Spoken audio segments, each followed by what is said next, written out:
అసలు క్యాన్సర్ అంటే ఏంటి? చాలా మందికి కరెక్ట్‌గా క్యాన్సర్ అంటే ఏంటి? అసలు క్యాన్సర్ రావడానికి ప్రధానంగా కారణాలేంటండి? కొన్ని రకాల బ్యాడ్ హ్యాబిట్స్. ఇప్పుడు చికెను, మటన్ తీసుకుంటే చికెన్ కన్నా మటన్ కొంచెం డేంజర్ అంటారు క్యాన్సర్. మనకి క్యాన్సర్ వచ్చిందనే విషయం ఎలా తెలుస్తుంది? సింప్టమ్స్ ఏమన్నా ఉంటాయా? సింప్టమ్స్ అంటే ఇప్పుడు ఈ క్యాన్సర్‌కి ట్రీట్మెంట్ అనేది అవైలబుల్‌గా ఉందా? ఏమేమి ఉన్నాయి? క్యాన్సర్‌కి ఎవరైనా సరే క్యాన్సర్ రాకుండా ఉండాలి, ప్రివెంట్ చేయాలంటే ఎటువంటి జాగ్రత్తలు పాటించాలి? ఈ స్మోకింగ్, డ్రింకింగ్. క్యాన్సర్ అనేది ఒకరి నుంచి ఒకరికి స్ప్రెడ్ అవుతుందా? క్యాన్సర్ అనేది అంటువ్యాధి కాదండి. అన్ని క్యాన్సర్స్‌కి వ్యాక్సిన్స్ అవైలబుల్‌గా లేవు కానీ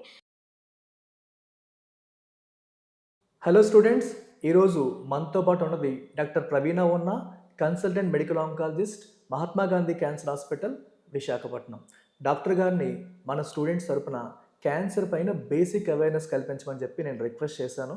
అందుకోసం మన స్టూడియోకి వచ్చారు. థ్యాంక్స్ ఫర్ కమింగ్ డాక్టర్ ప్రవీణ గారు. థాంక్స్ ఫర్ ఇన్వైటింగ్ అండి. సో ఇవాళ మా స్టూడెంట్స్ తరపున క్యాన్సర్కి సంబంధించిన సమ్ ఫండమెంటల్ క్వశ్చన్స్ మిమ్మల్ని అడుగుతాను. వాళ్ళకి అర్థమయ్యే భాషలో మీరు చెప్తారని ఎక్స్పెక్ట్ చేస్తున్నాం. తప్పకుండా. ఓకే. ఫస్ట్ ఆఫ్ ఆల్ అసలు క్యాన్సర్ అంటే ఏంటి? క్యాన్సర్ అంటే చాలామందికి అంటే ఇటీవల కాలంలో క్యాన్సర్ కేసెస్ చాలా పెరిగిపోతున్నాయి. కానీ ఇప్పటికీ కూడా చాలామందికి కరెక్ట్‌గా క్యాన్సర్ అంటే ఏంటి? అదెలా వస్తుంది? అనే దాని మీద పూర్తిగా అవగాహన లేదు. చాలామంది అడుగుతూ ఉంటారు. క్యాన్సర్ అంటే అదేమైనా ఇన్ఫెక్షనా? ఒకరి నుంచి ఒకరికి వ్యాపిస్తుందా? అంటువ్యాధా అనేది.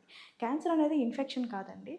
మన బాడీలో సెల్స్ ఉంటాయి. కణాలు అంటారు. ఈ కణ విభజన జరిగి ఒక సెల్ నుంచి 2 సెల్స్, 2 సెల్స్ నుంచి 4 సెల్స్ ఇట్లా కణ విభజన నిరంతరం జరుగుతున్న ప్రక్రియ. కొత్త సెల్స్ ఫార్మ్ అయ్యి పాత సెల్స్ డ్యామేజ్డ్ సెల్స్, పాత సెల్స్ బాడీ నుంచి ఎలిమినేట్ అయిపోతూ ఉంటాయి. ఈ ప్రక్రియలో ఒక్కొక్కసారి ఏంటంటే డ్యామేజ్డ్ సెల్‌లో జీన్స్‌లో తేడాలు వచ్చి మ్యుటేషన్స్ ఫార్మ్ అవుతాయి. మ్యుటేషన్స్ అంటారు. అలాంటి మ్యుటేటెడ్ సెల్ అనేది చనిపోయి బాడీ నుంచి ఎలిమినేట్ అవ్వకుండా సర్వైవ్ అయ్యి ఒక సెల్ నుంచి 2 సెల్స్, 2 నుంచి 4, 4 నుంచి 8 ఇలా ఇండెఫినిట్‌గా అంటే పరిమితి లేకుండా అన్‌కంట్రోల్డ్‌గా డివైడ్ అయ్యి ఒక కణితిలాగా ఫార్మ్ అవుతూ ఉంటుందనమాట. ఓకే. ఈ కణితిని క్యాన్సర్ అంటారనమాట. ఓకే. అంటే అన్‌కంట్రోల్డ్. అంటే abnormal uncontrolled proliferation of cells. Abnormal cells పరిమితి లేకుండా ప్రొలిఫరేట్ అయ్యి కణ విభజన జరిగి కణితి ఫార్మ్ అవుతుంది. ఆ కణితినే క్యాన్సర్ అంటారు. క్యాన్సర్ అని చెప్పి అంటాం. అసలు క్యాన్సర్ రావడానికి ప్రధానంగా కారణాలేంటండి?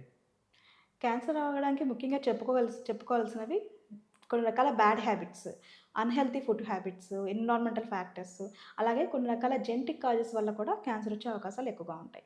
బ్యాడ్ హ్యాబిట్స్‌కొచ్చేసరికి ముఖ్యంగా చెప్పాల్సింది టొబాకో యూసేజ్. ఓకే. ఈ టొబాకో స్మోక్ చేయడం వల్ల గానీ, లేదంటే కైనా, గుట్కా, పాన్ పరాగ్ వంటి నములుతూ ఉంటారు కదా! Tobacco products. అలా నమలడం వల్ల కూడా క్యాన్సర్ వచ్చే అవకాశాలు ఎక్కువగా ఉంటాయి. అలాగే ఆల్కహాల్. రెగ్యులర్‌గా డ్రింక్ చేసే వాళ్ళలో చాలా క్యాన్సర్స్ వచ్చే అవకాశాలు ఉంటాయి. ఎస్పెషల్లీ ఈ టొబాకో అండ్ ఆల్కహాల్ 2 వాడే వాళ్ళలో క్యాన్సర్ ఛాన్సెస్ ఇంకా ఇంకా ఎక్కువుంటాయన్నమాట ఎక్కువుంటాయి. సినర్జిస్టిక్ యాక్షన్ వల్ల. అలాగే ఇప్పుడు అన్‌హెల్తీ ఫుడ్ హ్యాబిట్స్ చాలామంది అంటే మనం రెగ్యులర్‌గా బ్యాలెన్స్‌డ్ డైట్ తీసుకోవాలి. అండ్ ఫ్రూట్స్, వెజిటబుల్స్ ఎక్కువగా తీసుకోవాలి. అట్లా బ్యాలెన్స్‌డ్ డైట్ తీసుకోకుండా ఎక్కువగా కార్బోహైడ్రేట్స్ తీసుకోవడం, షుగరీ డ్రింక్స్, కూల్ డ్రింక్స్ అవన్నీ ఎక్కువగా తీసుకోవడం వల్ల ఏంటంటే ఒబెసిటీ పెరుగుతుంది. ఈ ఊబకాయం అంటారు కదా! ఈ ఒబెసిటీ వల్ల చాలా క్యాన్సర్స్ వచ్చే అవకాశాలుంటాయి. ఓకే. అలాగే అన్‌హెల్తీ బయట street food, unhealthy street food. ఇప్పుడు బయట చూస్తే గనక చాలామంది యూత్ రెగ్యులర్‌గా జంక్ ఫుడ్స్, ఫాస్ట్ ఫుడ్స్ తింటూ ఉంటారు. ఆహ్, సమోసాలని, బజ్జీలని, పకోడీలని మార్నింగ్ పెట్టిన డీప్ ఆయిల్‌తోనే fried items. Deep fried items. Morning పెట్టిన ఆయిల్‌తోనే మల్టిపుల్ టైమ్స్ బాయిల్ చేసిన ఆయిల్‌లో వేసిన ఫుడ్ తింటూ ఉంటారు. అలాంటి ఫుడ్ తినడం వల్ల ఏంటంటే ఆ ఆయిల్స్‌లో క్యాన్సర్ కారక పదార్థాలు ఫార్మ్ అవుతూ ఉంటాయి. అలాంటి ఫుడ్ తినడం వల్ల డీఎన్ఏ డ్యామేజ్ జరిగి క్యాన్సర్ వచ్చే అవకాశాలు ఎక్కువగా ఉంటాయి. ఓకే. అలాగే స్ట్రీట్ ఫుడ్‌లో వాడే artificial food colouring agents. Red కలర్‌లో ఉంటాయి బాగా. రెడ్ కలర్‌లో చికెన్ కబాబ్స్ ఇవన్నీ వేలాడదీసి ఉంటారు కదా! అంత హై కలర్ ఉంది అంటే వాటిలో ఫుడ్ కలరింగ్ ఏజెంట్స్ వేసినట్టే. వాటిలో కూడా క్యాన్సర్ కారక పదార్థాలు ఉంటాయి. సో, అటువంటి ఫుడ్ కూడా అవాయిడ్ చేయాలి. అలాగే processed foods, hot dogs, sausages sausages. అలాంటి వాటిలో కూడా వాటి తయారీ విధానం వల్ల కొన్ని రకాల కార్సినోజన్స్ క్యాన్సర్ కారక పదార్థాలనేవి ఫార్మ్ అవుతూ ఉంటాయి. ఇప్పుడు చికెను, మటన్ తీసుకుంటే చికెన్ కన్నా మటన్ కొంచెం డేంజర్ అంటారు క్యాన్సర్ యెస్. కన్నా. Red meat. హ్మ్. మటను, లాంబ్, పోర్క్, బీఫ్ ఇవన్నీ కూడా రెడ్ మీట్ కిందొస్తాయన్నమాట. ఈ రెడ్ మీట్ అనేది ఎక్కువగా మోతాదులో తీసుకోవడం అనేది మంచిది కాదు. దానివల్ల ఓకే. కూడా క్యాన్సర్ వచ్చే అవకాశాలు ఎక్కువగా ఉంటాయి. ఓకే. సీ అదే ఫుడ్ విధంగా పర్లేదా? Sea food is good for health. Sea food fish especially fish. Sea ఫిష్‌లో ఒమేగా 3 ఫ్యాటీ యాసిడ్స్ అనేవి ఎక్కువగా ఉంటాయన్నమాట. దానివల్ల క్యాన్సర్ వచ్చే అవకాశాలు తక్కువుంటాయి. అలాగే స్మోక్డ్ ఫుడ్స్, ఇప్పుడు బయట అంటే గ్రిల్డ్ చికెన్, బార్బిక్యూ ఈ చికెన్, బొగ్గుల మీద ఎక్కువ కాలుస్తూ ఉంటారు. చాలా హై హీట్‌తో కాల్చడం వల్ల దాంట్లో బయట బ్లాక్‌గా అవుతుంది చూసారా? చారింగ్ అంటారు. అవును. ఆ బ్లాక్ పోర్షన్‌లో ఎక్కువగా కార్సినోజన్స్ ఉంటాయన్నమాట. ఓకే. సో, అలాంటి ఫుడ్ కూడా రెగ్యులర్‌గా ఎక్కువగా తినడం మంచిది కాదు. మంచిది కాదు. మంచిది కాదు. అండ్ ఇవన్నీ కూడా అన్‌హెల్తీ ఫుడ్ హ్యాబిట్స్ అనమాట. ఈ ఇలా రెగ్యులర్‌గా ఎక్కువ కాలం ఇలాంటి అన్‌హెల్తీ ఫుడ్ తినడం వల్ల, బ్యాలెన్స్‌డ్ డైట్ తీసుకోకపోవడం వల్ల, ఫ్రూట్స్, వెజిటబుల్స్ ఎక్కువగా తీసుకోకపోవడం వల్ల క్యాన్సర్ వచ్చే అవకాశాలు ఎక్కువగా ఉంటాయి. ఓకే. అలాగే ఇంకొక ఫ్యాక్టర్ చెప్పాను, ఎన్విరాన్మెంటల్ ఫ్యాక్టర్స్ హ్మ్. అని. అంటే ఎయిర్ పొల్యూషన్, కొన్ని రకాల ఇండస్ట్రీస్‌లో పనిచేసే వాళ్ళలో ఆ పొల్యూషన్ వల్ల లైక్ యాస్బెస్టాస్ ఇండస్ట్రీస్ గానీ, అల్యూమినియం గానీ, స్టీల్ ఇండస్ట్రీ గానీ, హ్మ్. రబ్బర్ ఇండస్ట్రీ, డై ఇండస్ట్రీస్ అలా అక్కడ పనిచేసే వాళ్ళలో ఆ కెమికల్స్‌కి ఎక్స్‌పోజ్ అవ్వడం వల్ల క్యాన్సర్ వచ్చే అవకాశాలు ఎక్కువగా ఉంటాయి. ఓకే. ఇంకొక కాజ్ ఏంటంటే జెనెటిక్ కాజెస్. హ్మ్. సో, ఇప్పుడు మీరు కొన్ని ఫ్యామిలీస్‌లో చూస్తూ ఉంటారు. హ్మ్. ఇద్దరు, ముగ్గురు వస్తూ క్యాన్సర్ ఉంటాయి. బారిన పడడం, లేదంటే 2, 3 జనరేషన్స్‌లో ఎక్కువ మంది క్యాన్సర్ బారిన పడడం. అలాంటి వాళ్ళలో జెనెటిక్‌గా వాళ్ళ జీన్స్‌లో తేడాలుండే అవకాశం ఉంటుందనమాట. ఆ జీన్స్ మన పేరెంట్స్ ద్వారా మనకి ట్రాన్స్‌మిట్ అయినా కూడా అలాంటి వాళ్ళలో క్యాన్సర్ వచ్చే అవకాశం ఎక్కువుంటుంది. ఓకే. అయితే మనకి క్యాన్సర్ వచ్చిందనే విషయం ఎలా తెలుస్తుంది? సింప్టమ్స్ ఏమన్నా ఉంటాయా? సిమ్టమ్స్ అంటే కొన్ని సిమ్టమ్స్ మోర్ దాన్ 90% క్యాన్సర్ పేషెంట్స్‌లో కామన్‌గా కొన్ని సిమ్టమ్స్ ఉంటాయి. మిగతా సిమ్టమ్స్ వచ్చేసి బాడీలో ఏ అవయవంలో క్యాన్సర్ వచ్చింది అన్న దాన్ని బట్టి మిగతా సిమ్టమ్స్ ఉంటాయి. కామన్‌గా ఉండే సిమ్టమ్స్ ఏంటంటే ఆకలి తగ్గిపోవడం. సో, ఈ క్యాన్సర్ కణితి పెరగడం వల్ల దానివల్ల రిలీజ్ అయ్యే కెమికల్స్ వల్ల మనిషికి ఆకలి తెలీదనమాట. ఓకే. ఆకలి తగ్గిపోతూ ఉంటుంది. అండ్ వెయిట్ తగ్గడం అనేది. అంటే 1 కేజీయో, 2 కేజీలో తగ్గిపోవడం అనేది వెయిట్ లాస్ కాదు.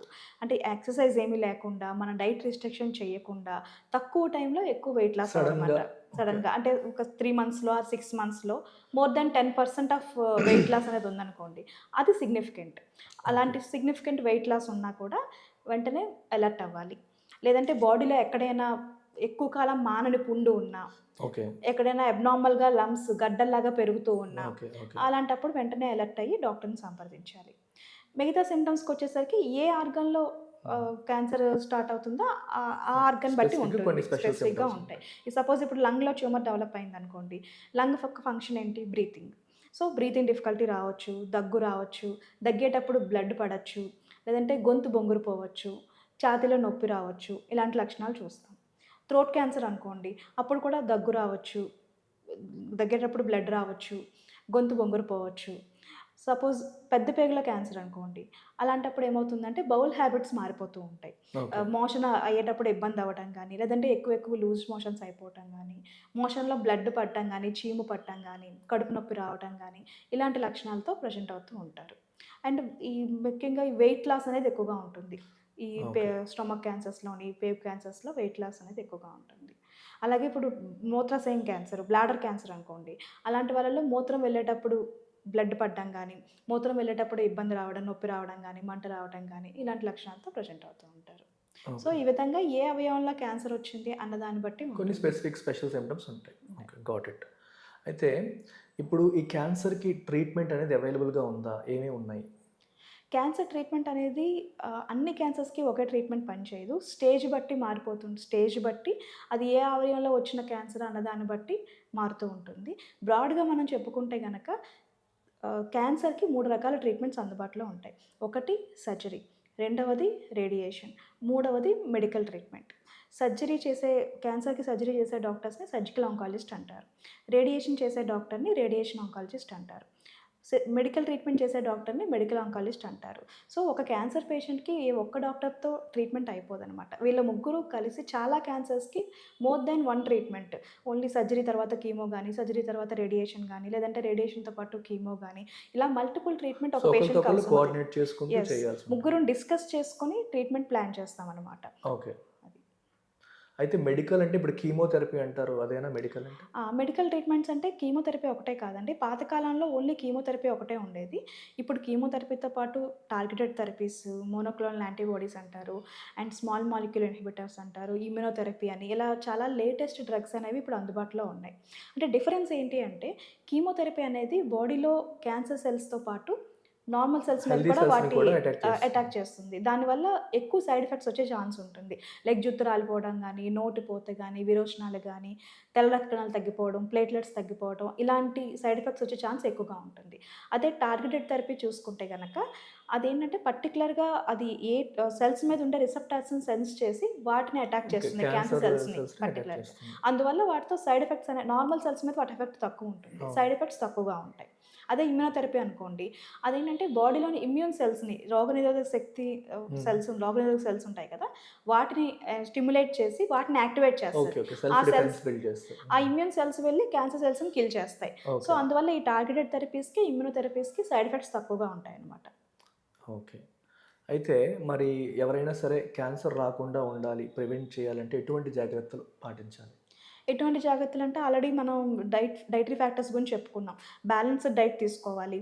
ఫ్రూట్స్, వెజిటబుల్స్ ఎక్కువగా తీసుకోవాలి. ఇలాంటి processed foods, junk foods, sugary drinks అనేవి అవాయిడ్ చేయాలి. తప్పకుండా రోజుకి 30-45 మినిట్స్ ఫిజికల్ యాక్టివిటీ, ఎక్సర్సైజ్ అనేది ఉండాలి. ఐడియల్ బాడీ వెయిట్ మెయింటైన్ చేయాలి. ఒబెసిటీ దయచేరకుండా చూసుకోవాలి. అండ్ ఈ స్మోకింగ్, డ్రింకింగ్ ఇలాంటి బ్యాడ్ బ్యాడ్ హ్యాబిట్స్‌కి హ్యాబిట్స్. దూరంగా ఉండాలి. సో, ఇలాంటి హెల్తీ లైఫ్ స్టైల్ పాటించడం ద్వారా చాలా వరకు క్యాన్సర్ వచ్చే ఛాన్సెస్ తగ్గించుకోవచ్చు. ఫైనల్‌గా ఒక క్వెషను. క్యాన్సర్ అనేది ఒకరి నుంచి ఒకరికి స్ప్రెడ్ అవుతుందా? క్యాన్సర్ అనేది అంటువ్యాధి కాదండి. ఇది ఒకరి నుంచి ఒకరికి స్ప్రెడ్ అయ్యేది కాదు. అండ్ ఆల్సో క్యాన్సర్ ప్రివెంట్ చేయడానికి హెల్తీ లైఫ్ స్టైల్‌తో పాటు ఇంకా ఇంపార్టెంట్ మీకు చెప్పదలుచుకుంది ఏంటి అంటే వ్యాక్సినేషన్. అన్ని క్యాన్సర్స్‌కి వ్యాక్సిన్స్ అవైలబుల్‌గా లేవు కానీ హెచ్‌పివి వ్యాక్సిన్ అనేది అండ్ హెపటైటిస్ బి వ్యాక్సిన్ అనేది 2 వ్యాక్సిన్స్ అందుబాటులో ఉన్నాయి. హెచ్‌పివి వ్యాక్సిన్ వేయించుకోవడం ద్వారా గర్భసంచి ముఖద్వార క్యాన్సర్స్, సర్విక్స్ క్యాన్సర్స్, ఓరోఫారింగ్స్ అంటే థ్రోట్ క్యాన్సర్స్, పురుషాంగం క్యాన్సర్స్, మలద్వార క్యాన్సర్స్ రాకుండా ప్రొటెక్ట్ చేసుకోవచ్చు. హెపటైటిస్ బి వ్యాక్సిన్ వేయించుకోవడం ద్వారా లివర్ క్యాన్సర్ రాకుండా ప్రొటెక్ట్ చేసుకోవచ్చు. ఓకే. ఏ వయసు వాళ్ళు వేసుకోవాలది? హెచ్‌పివి వ్యాక్సిన్ వచ్చేసరికి 9-26 సంవత్సరాల వయసు మధ్యలో ఉన్న అబ్బాయిలు, అమ్మాయిలకి ఇద్దరికి కూడా రికమెండెడే. అండ్ 26 ఇయర్స్ తర్వాత అప్ టు 45 ఇయర్స్ వరకు కూడా ఫిమేల్స్‌లో ఈ వ్యాక్సిన్ వేసుకోవచ్చని గైడ్‌లైన్స్ చెప్తున్నాయి. But after marriage, after sexual activity తర్వాత ఇది అంతగా ఎఫెక్టివ్‌గా ఎఫెక్టివ్‌గా ఉండదు. పనిచేయదు. ఓకే. సో, 26 ఇయర్స్ తర్వాత ఆఫ్టర్ మ్యారేజ్ వేసుకోవాలంటే గనక ఒకసారి డాక్టర్‌తో డిస్కస్ చేసుకొని వేయించుకోవాలి. Okay. Thank you very much doctor గారు. Thank you.